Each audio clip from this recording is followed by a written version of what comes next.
हमारे साथ इस वक्त रघुनंदन राव जी हैं जो मध्यक्ष एमपी कैंडिडेट है बीजेपी के। सर 2024 में आप कैंडिडेट थे, अगर आप जीत कर आते हैं तो क्या फार्मूला है आम जनता के लिए, आप उनके लिए क्या करेंगे, मध्यक्ष के आवाम के लिए, जनता के लिए क्या काम करेंगे? ऐसा तो मैं रेवंत रेड्डी का जैसा केसीआर उनटे 5,000 चले गए तो 15,000 बोल के तो मैं झूठा वादा तो नहीं कर सकता। उन्हें और एक बात पूछा, नरेंद्र मोदी क्या किया मेरे को बोल के, मैं खुला पूछ रहा हूँ। 2004 से 14 तक मनमोहन सिंह था 10 साल, ठीक है। वो 10 साल में मनमोहन सिंह कितना पैसा दिया मेरे को लेके आओ।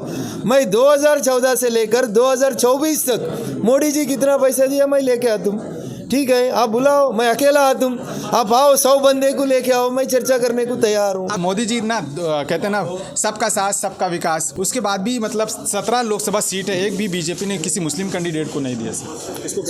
स्टेट वाइज ऐसा नहीं करना, पूरा 543 में कितना दिया कितना नहीं दिया वो कोशिश करो, वो गणांक के साथ आओ, जब मैं आपको जवाब देंगे। माधवी लता जी हैं, उनका तीर लगाने का एक निशान वायरल हो रहा है मस्जिद के सामने, उसको लेकर क्या करना, क्या इस तरह की हरकतें करनी चाहिए? It was a computer graphics के साथ बनाया सो वीडियो जैसा दिखता मेरे को, सही नहीं है ये।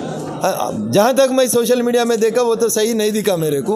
उसके पास ना वो कुछ भी नहीं था उसका हाथ में, काले हाथों को ऐसा करे तो आप लोग ऐसा प्रचार करें तो वैसे एक बड़ा मुद्दा बना रहे ओवैसी साहब, असदुद्दीन ओवैसी एक बड़ा मुद्दा बना रहे। ओवैसी का कुर्सी चले जा रहा बोल के उसको डर लग गई, तो जो बोलना चाह रहा हूँ वो बोल रहे, बस उतना ही बोलने दीजिए, फ्रीडम ऑफ स्पीच है। 4 जून तक ही बोलते हैं ना, बाद में तो उसको बोलने का मौका भी नहीं मिलता। 17 सीटें में से कितनी बीजेपी जीत रही है? पूरा तेलंगाना 17 जीत रहे, पूरा 17 जीत रहे। आपको क्या शक है? हैदराबाद के साथ हम 17 सीट जीत के आ रहे हैं। हैदराबाद जीतेंगे आप? बराबर जीतते। थैंक यू सर बात करने के लिए।